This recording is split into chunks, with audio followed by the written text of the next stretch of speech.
Okay, you're on again. Alright, so, yeah, White Scar is awesome. Salamanders, I'm coming to kind of like the ability.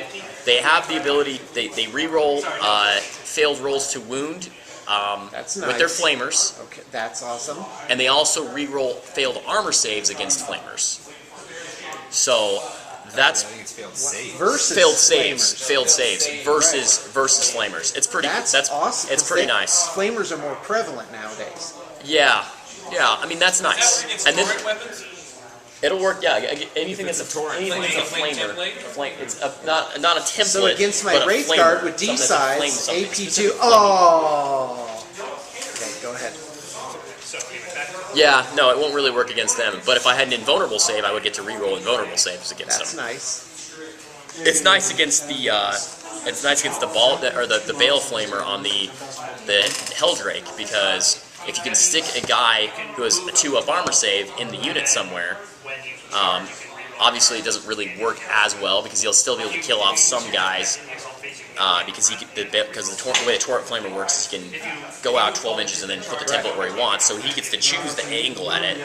But somewhere you put the guy in the unit and with a 2-up armor save, and Bale Flamer? It's the Bale Flamers with what the Helldrake has. It's called a Bale Flamer.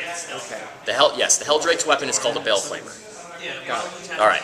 Anyway, so anybody with a 2-up armor save will get to re-roll their save against the Bale Flamer. So. Okay. I'm not really sure how the tactics will work or how well they'll work, but in theory I could put a 2-up armor save guy in a unit with power armor guys and tank at least some of the Bell Flame's wounds. So. Yeah, I will. The other thing that the Salamanders do is they give all of their characters, that's important, characters, not independent characters, get a free mastercrafted weapon. Even one that you buy as an upgrade. Does that mean that independent characters don't get this? Just anybody who's a character. So that's independent characters and characters. Okay, hold on a second. When do you need me to come up and do that? We're on the camera right now. Yep, you're on. All right, so I haven't worked that theory out quite yet, but I'll figure it out and let you know if it's worth anything. Oh, I was talking about the flamers. But everyone that has a character, everything that has a character gets a free mastercrafted weapon, which is really cool. It kind of changes the focus of where you want to go with it. At no additional cost. No additional cost. It's all mastercrafted for free. I don't know. So that's what their chapter tactics do. Vulcan, if you bring him as your warlord, gets mastercrafts all meltas and multi-meltas and combi meltas on models. And specifically meaning that anything can get that, vehicles included. Whereas chapter tactics are specific to only the guys who have the chapter tactics rule. So can it actually work for vehicles? Because yes. It does say no, mastercrafted, not twin linked. Can you mastercrafted vehicle? Why not? Because I always thought they were considered as twin linked. It doesn't matter. I mean, mastercrafted, twin linked, means they get This is your next project, the difference guys. between mastercrafted and twin linked is where the camera right there. You want to put that on the ground?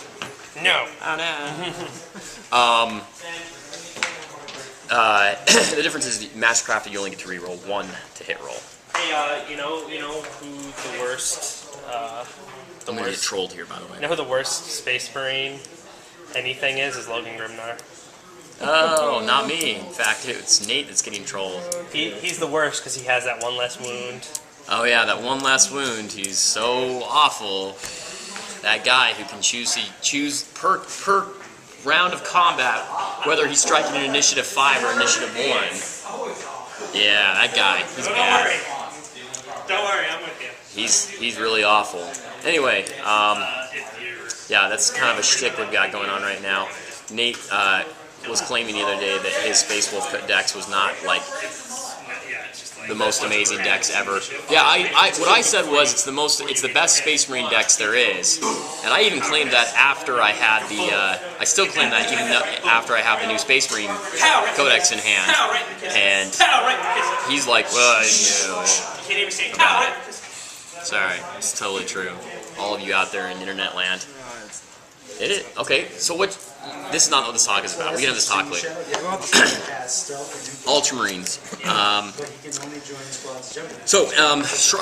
Vulcan will twin link that. Otherwise, Vulcan has stayed exactly the same he was once 6th edition hit, meaning he has a strength 6 AP3 weapon, heavy flamer, 2-up, 3-up save. He's got the Warlord. Oh yeah, speaking of Warlord traits, they're all awful. They're garbage. Individually speaking, they're not.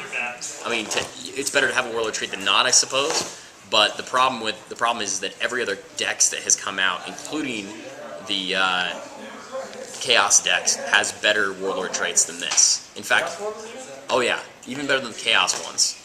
Are you kidding me? Oh, one time a game, me and my unit can have the Furious Charge. That's my Warlord trait? Are you... Alright, anyway. Don't curse. It's awful.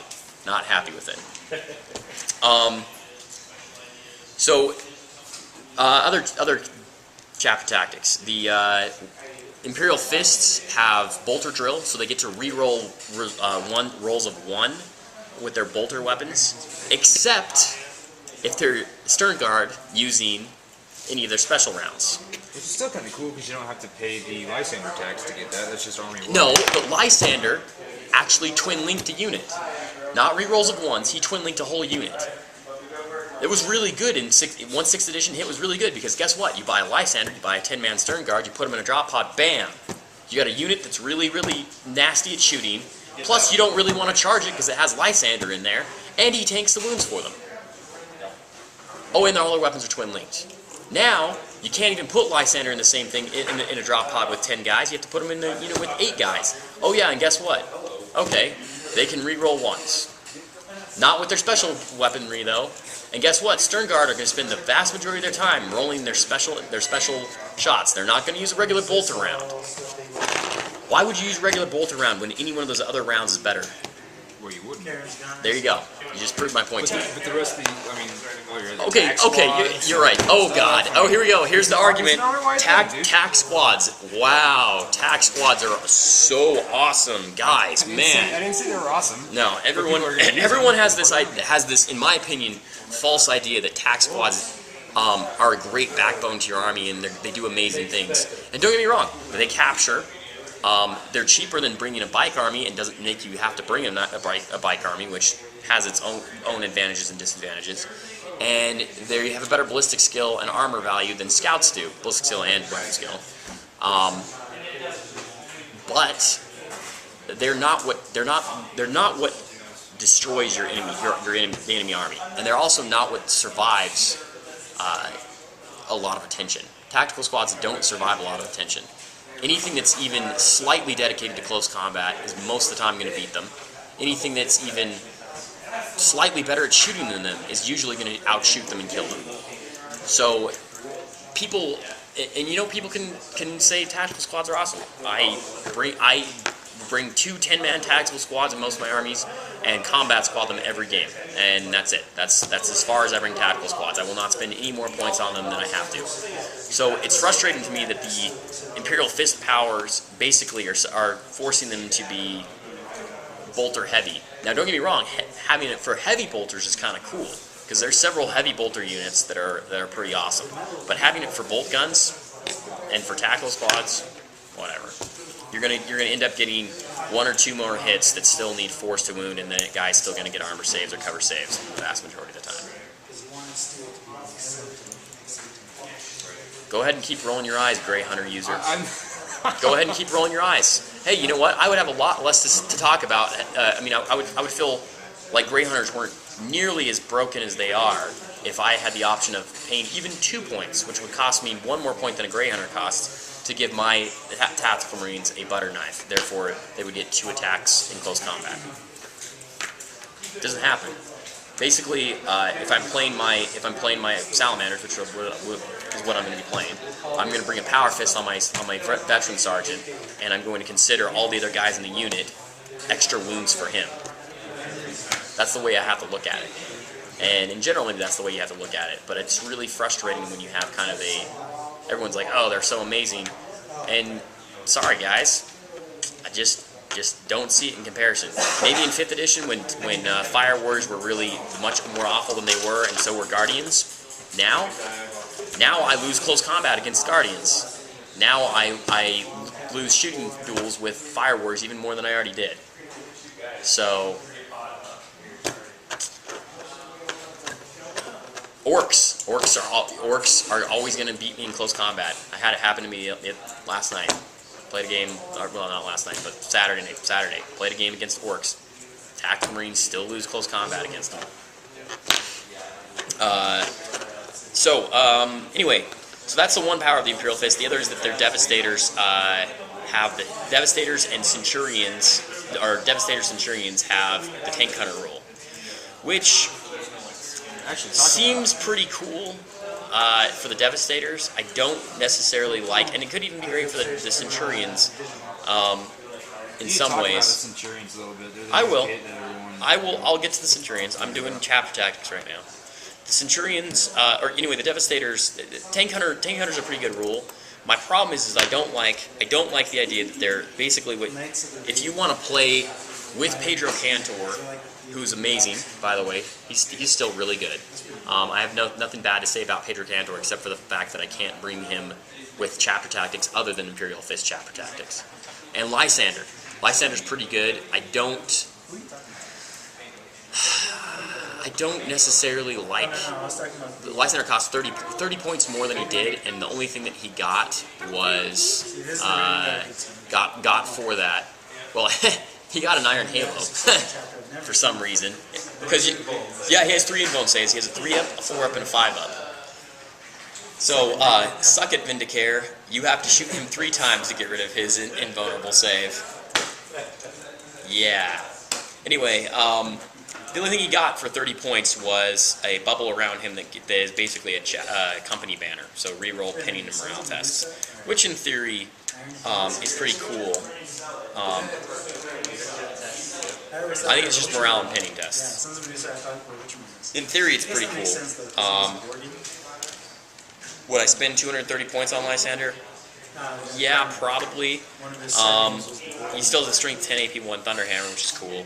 The problem is, the thing that I don't want to do on that, the reason I wouldn't spend it on him is that I would buy Pedro Cantor, and then I would bring a second Chapter Master or Captain, and just give them the shield that makes them an Eternal Warrior and gives them an invulnerable save and Adamantine Will, and then give him one of the cool swords that you now have as War Gear. And he would have more attacks than Lysander, for sure. So, I mean, Lysander's cool, but for pretty much the same points value, I can bring a Chapter Master who will have extra attacks and just as survivable. So that's kind of, so maybe the banner and the Strength 10 AP 1 still makes it worth it. As far as I know, it is affected by the Imperial Fist chapter tech. Yeah, awesome. You get to reroll 1s with Cantor, so basically his weapon is always going to... It's got a very good chance of hitting with that Strength 4, AP 4, Assault 4 weapon. Yay! Let me tell you, that won so many games for me when I used it. Has nothing to do with the fact that he gives a 12-inch +1 attack bubble around him, which is much more useful. Yeah, Cantor, nothing to complain about, except for that he's an Imperial Fist. He's a Crimson Fist, but he has Imperial Fist tactics. And that's basically niched you into a situation of, I need to bring Devastators, and I need to bring Bolter weapons to make that army tactics effective. I mean, the same thing is true of Salamanders. You need to bring Flamers to make their tactics really useful, and you need to bring characters to make their tactics useful. So, I mean, they're on par there. Who else? Oh, Iron Hands. Iron Hands didn't get a special character, a named special character. That's lame. Especially considering the Ultramarines have 6. But they have cool powers. It will not die for their vehicles and their characters, which is nice. Unfortunately, it's only going to be really... It will not die is only going to be really useful on, captains and chapter masters because everything else, all the other characters, you either only have 1 or 2 wounds. So they got that army-wide feel no pain, right? yeah, they have an army-wide a 6-up feel no pain army-wide. It's not awesome, but it's not awful either. It'll be a nice addition, and I think it's better than the Sisters 6-up Invuln because it's in addition. You could still use a regular armor save or an invulnerable save, and then get the feel no pain. So that's nice. I'm not gonna say that there's anything wrong with that. They really should have gotten the character, so Yeah, they should have gotten a character. I feel like that they're going to be centered around you want to bring a couple of powerful characters with them to get that it will not die, and then vehicles. You're going to want to have them be vehicle heavy, which could be really cool in theory, because you have it will not die on all of your vehicles. They also have the +1 to the blessing. Oh yeah, so their tech marines will be a little bit better at fixing stuff. So I imagine running stuff like, oh, here's my land raiders or predators or whatever, and predators dropped lots of points. We mathed it out the other day. It was like to bring a predator annihilator, it's like 65 points less than it used to be or something. I think you were paying 60 points for the las cannons. It was 60. Yeah, it was 60 base plus 45 for the twin links las cannon plus 60. Okay, so it's 25 points. You dropped 25 points on that combo. 75 points.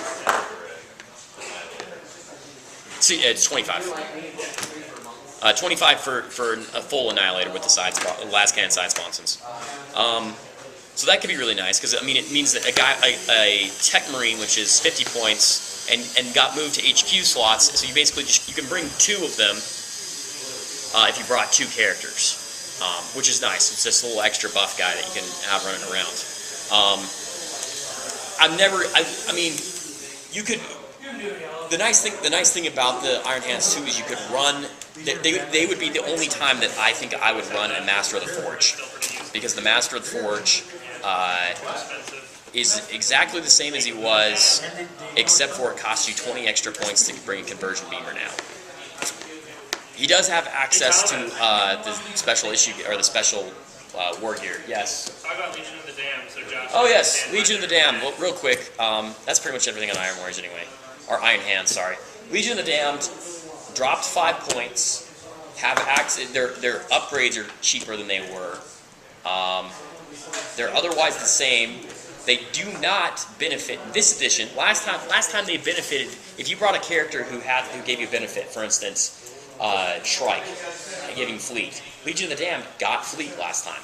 Now, but maybe they didn't. If they didn't have Chapter Tactics rule, they wouldn't have gotten it. But now they specifically do not benefit from any Chapter Tactics. I think they still benefit from other stuff, like the Vulcan thing where you get something melted. They get affected by that now. Yeah, all of their weapons are flaming. So. Yeah, no, that's the one other benefit they got. Their weapons now have they're flaming projectiles, so they ignore cover. Their weapons doesn't matter what the weapon is. Their flaming weapons. They ignore cover.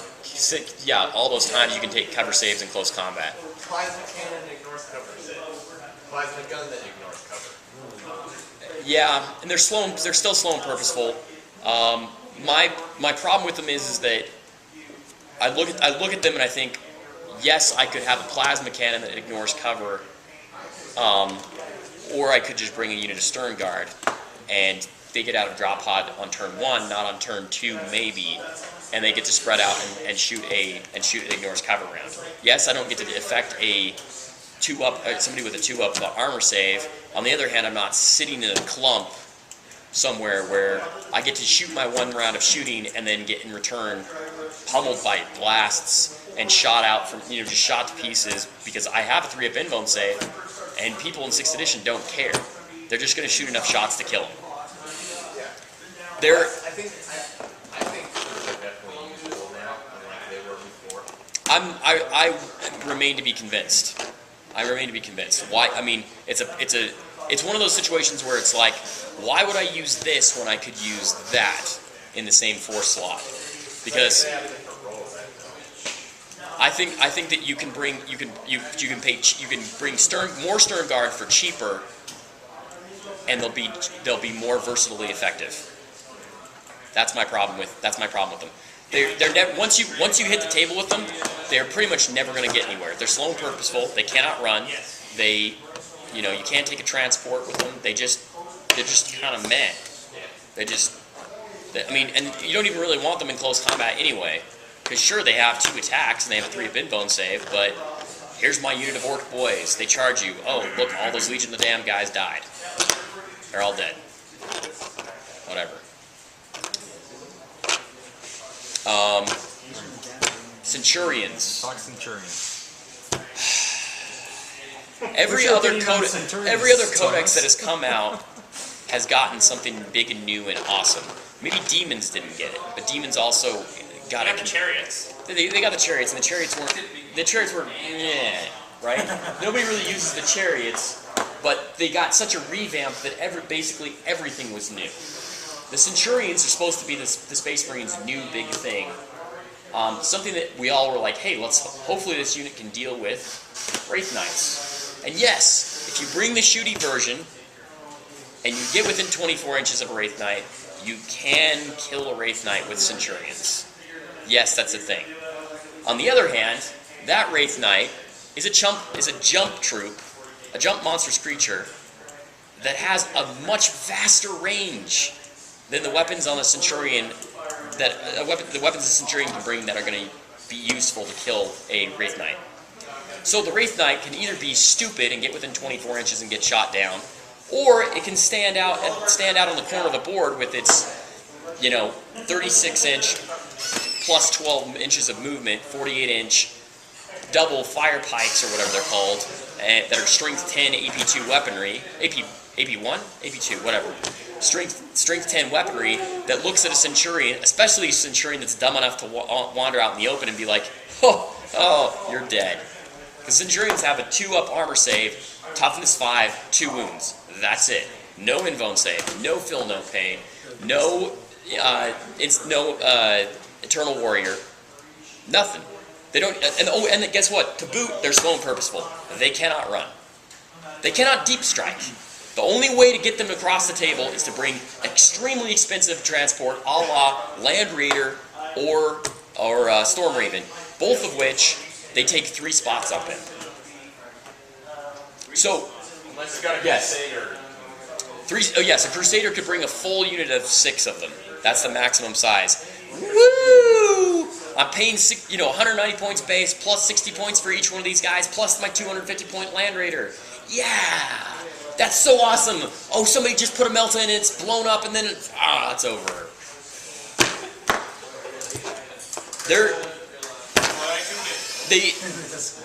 Their close combat version is even worse. Their close combat version has 1 attack base, paired drills, which are at initiative, so strength, are initiative 4, whoop-de-doo, strength 9 AP2 weapons.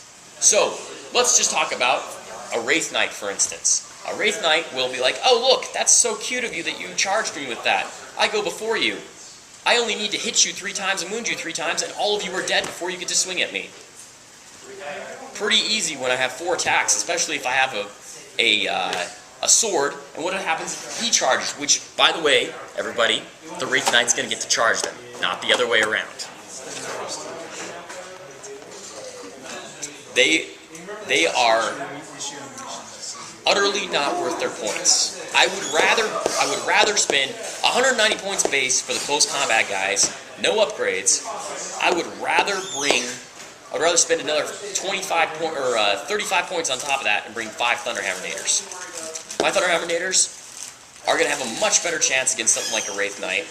Much better. I mean, all right. Let's be fair. Let's say that these guys charge into something, or they get charged by something like Orc Boys. Well, okay, a unit of Orc Boys is going to have 40 attacks in charge, going to hit you 20 times, and only going to wound you like 7. Which, okay, so you make a bunch of those, maybe lose 1 wound. Maybe you get unlucky, lose 2 wounds, and you lose a guy. 7, maybe it's more like 5. It's like 33%. Yeah, 7. Yeah, 7 wounds. 1 of which you should fail. Maybe 1 in the 3rd or something. So 2. Let's say you call 2, you lose a whole guy. That's really balls. In return, you have if you charged, you have something like 10 attacks on them. So you hit 5 times, and you know, if you don't roll a 1 on one of those dice, you kill 5 boys. Good for you. That's just what, 10 boys. So yeah, you just beat those boys. You beat them. Guess what? They run away because you can't kill them because you're slow and purposeful. You can't sweep and advance them. Good job. On the other hand, if it's a 20-man squad, you get to spend the next couple of turns, probably 3 or 4, with your extremely expensive unit, sitting with a unit that costs much less than you, that continues to beat on you, and might eventually kill you, or might not. But the orc player doesn't care. The orc player is like, oh, wow, those really nasty centurion guys that would have hurt my knobs are stuck in that unit of boys forever. Yay. Well, unless you bring the Land Raider, of course, which means... So against like horse and it's not gonna be. I think it's only guys on bike that get hit and run. Yeah. All of the chapter tactics for White Scars, which are really awesome, only affect bikes. So don't bring Centurions and think they'll affect them. So anyway, yeah, I am... now part of my problem too is that I do play against people who, I play at tournaments and sometimes people spam stuff. And I have faced, my friend loves to bring 3 Wraith Knights. I look at Centurions and think, wow, why would I sink any points into that thing when a Wraith Knight's just going to laugh its way into destroying those? It's going to take 1 turn to blow them up, basically. The shooty version, a little bit better. You could put them behind an Aegis, give them a cover save. They could have a bubble of control around it. They might be good. Imperial Fists have tank hunters, so you could bring with the las cannons. They might be able to blow up vehicles, all right.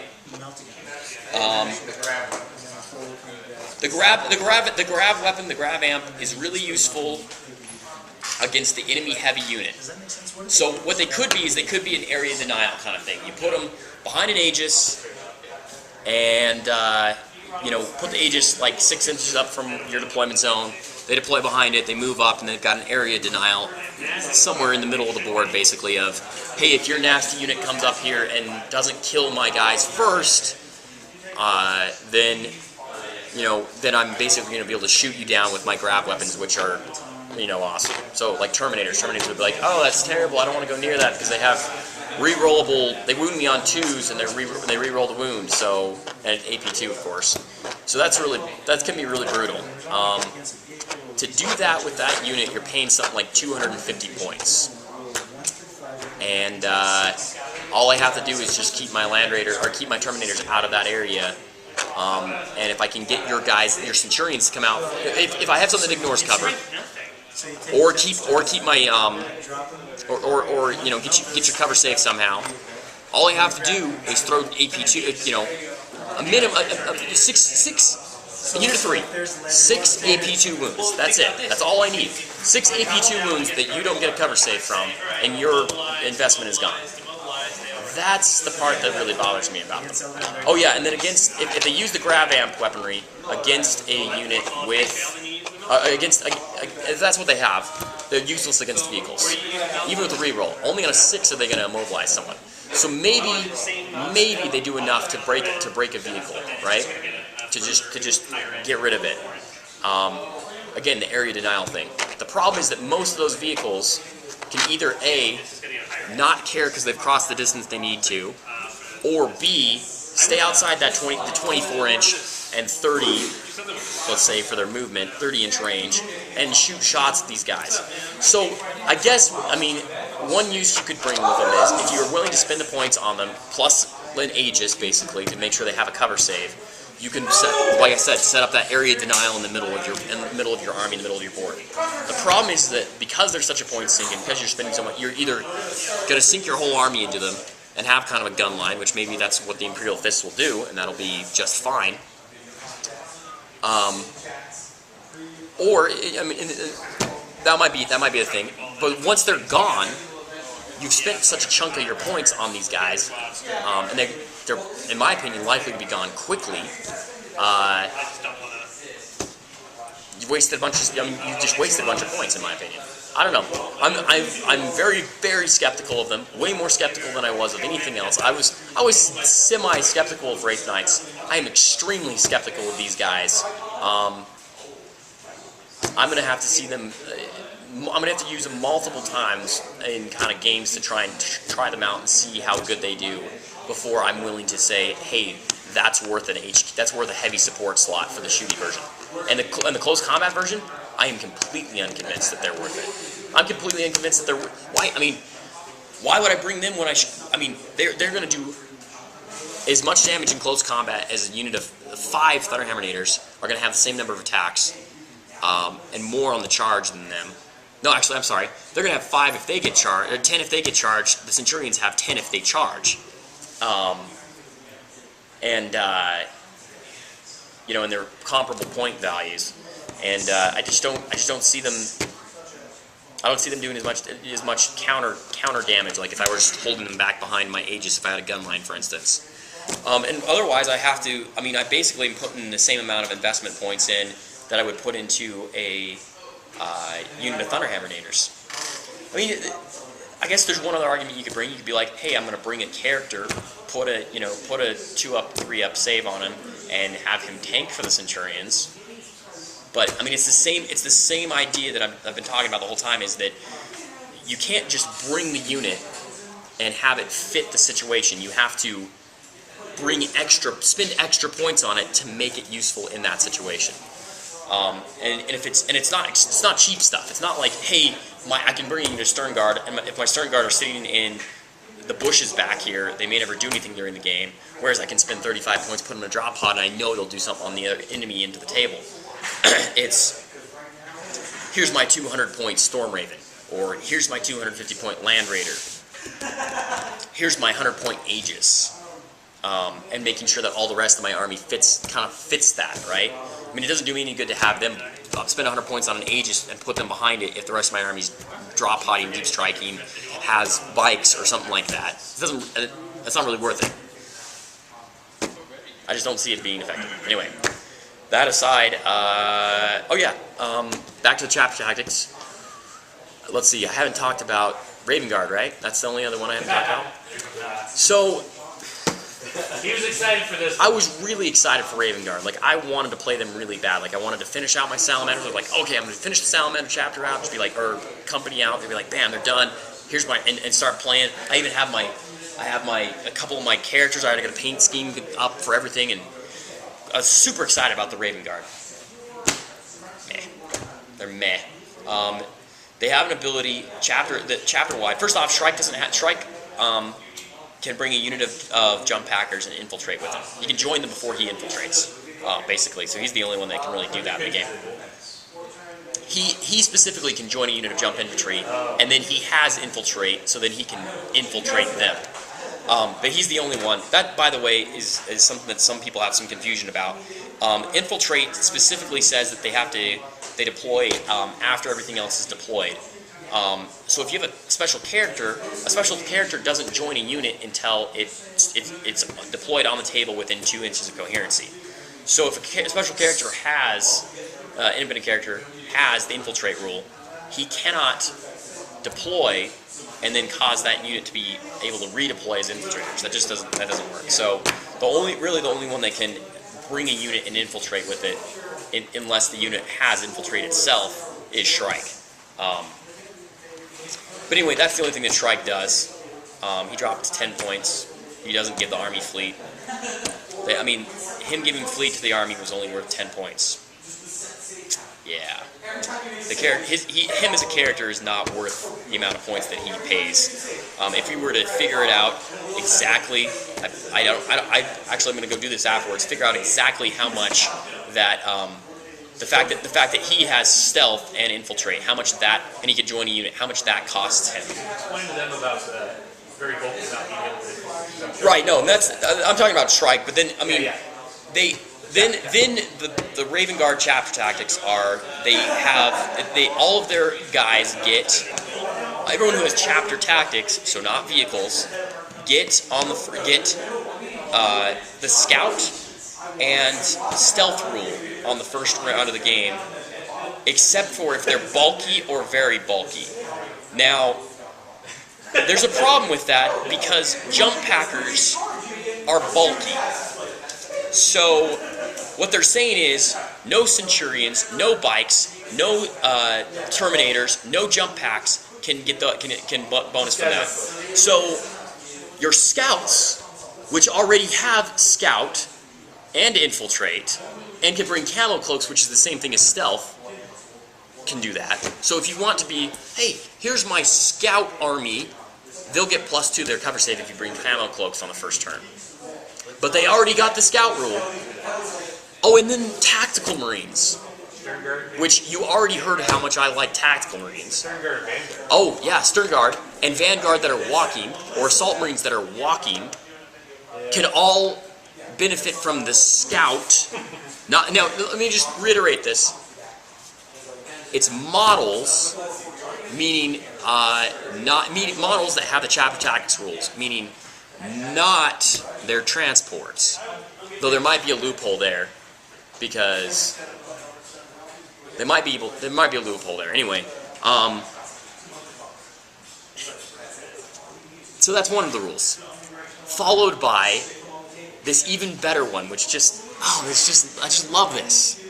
Their jump packers get to use their jump packs in both the movement and the assault phase, and have to re-roll their failed rolls their failed rolls to wound with impact hits. That all sounds great. That's awesome. It's amazing, except for it contradicts the other rule. So they're going to start in their deployment zone, or deep strike, if they have jump packs. And they don't get stealth, but the rest of the army does. So it's like half the army gets one thing that's cool, the other half gets the other thing that's cool, but they don't get both. So one side's just like, and the other side's like, it's so contradictory that I look at it and I'm like you're making it even more cookie cutter than the Imperial Fists. It's almost more cookie. It's almost more like you have to pick one thing or the other than any of them, but the White Scars. Now, obviously, the White Scars are going to be the best when they're on bikes, but that's okay because bikes are really awesome in this edition. But the only thing that has jump packs is the fast attack. yeah, oh yeah, that's right. Yeah, the only thing that have jump packs are the fast attack and your HQ guys. Some of your HQ guys can get it. The Vanguard and the Elite slots. Yes, you can bring Vanguard. There's no troop choice assault slots. No, you still have to bring scouts or... Hey guys, so I ran out of batteries, had to switch venues real quick. That's pretty much the whole thing. Vanguard got better, cheaper. With the changes to Terminators, I think I'd probably use Vanguard more often. They got moved to the Elite slot, which is kind of painful because that means I have to choose between one or the other. There's a lot of point reductions across the board. You can get some extra items. Basically, the way it works is now that Space Marine, Tactical Marine is like 14 points rather than 16 points, you end up being able to get a better heavy weapon. Like you can have a las cannon instead of a missile launcher, and still have it be the same points that it was before. Because they don't get anything free anymore. They have to pay for all of their weapon upgrades. A lot of things are pretty close to what the Dark Angels are on their basic stuff. I mean, their own things are a little bit different. Obviously, you heard me talk about the chapter tactics. The special war gear, their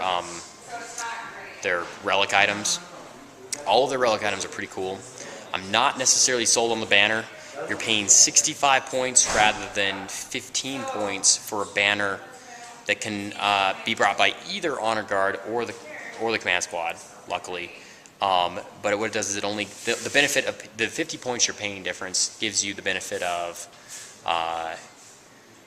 if you're within 6 inches of it, you get hatred and +1 to your result, and the unit itself gets +1 to your combat result. Sorry, and then the unit itself gets the fear rule. Is that worth 50 points? I don't know. Will you see it played? Probably. probably somebody with the Black Templars will try and make it work. Yeah, I mean, I don't know. But anyway, the 2 swords are really awesome. I take both of them almost every time, one or the other of them. The shield is probably going to be an auto include. I mean, it's 50 points, but it gives Eternal Warrior. So you basically can make a character. You can make your own Eternal Warrior character, which is really awesome. Librarians don't get divination except for Tigurius, but telepathy is pretty good. So that might, I mean, it might make it worth it. And they can get a level 2 Psyker for 90 points. So that's pretty cool. Chapter Masters got an extra wound and an extra attack. Really cool. They're 130 points base. They can move and shoot their orbital bombardment now, which is awesome. So no complaints. So that's pretty cool. And they're only 5 points more than they were. Plus, they now give you, they again give you access to the Honor Guard, which is a huge bonus because the Honor Guard are 5 points cheaper than they were. 2-up armor saves are better than it was as far as close combat goes, which is exactly what they were. They were a close combat unit. So I think that's a good benefit. I think that they're worth bringing. One of the reasons Marnie's Calgar is better than he was is that he allowed you to do this before, but he allows you to bring 3 Honor Guards instead of 1, which is really awesome. What do you think about this? What else? I didn't really talk about the Ultramarine characters specifically because I'm kind of frustrated with them a little bit, as you might have been able to tell already from this video. Suffice it to say, they all got better or stayed the same with points reductions. And you have to use those tactics to have access to them, which is the frustrating part. Especially, like, I mean, one argument I have is like Kronos. Kronos buffs a tank. Why shouldn't he be available for Iron Hands as well? That doesn't make sense to me at all. So anyway, yeah. I mean, or Tigurius. Why is it that Tigurius, being an Ultramarine, I mean, he's an Ultramarine character, why is it you couldn't have him be useful for one of the other chapters that also uses Librarians quite a bit? Salamanders use Librarians quite a bit. Raven Guard. I mean, it just doesn't make quite as much sense to me. I mean, it's every other army has a level 3 Psyker that the whole army can bring. If you want to use the specific tactics of one of these other chapters, you can't have a level 3 Psyker. That just doesn't make sense to me. Yeah. Tellion's awesome. I mean, why? He's awesome. He got better than he was. Why isn't it that other chapters might not have a really cool, good scout? You know, I mean, Raven Guard. Why doesn't Raven Guard have access to Tellion? That makes no sense. So anyway, that's kind of my frustration, is that they're stuck to a specific chapter tactics, in addition to the fact that the other chapter tactics some of them are subpar to others. Anyway, overall, I mean, they're not awful changes, they're not bad changes, they got point reductions. I mean, not all of them are, I should say that. Not all of them are awful changes or bad changes. And they're not, it's not the end of the world. And it's still going to be a good codex, and I still can make a competitive army out of it. It's just, I am still going.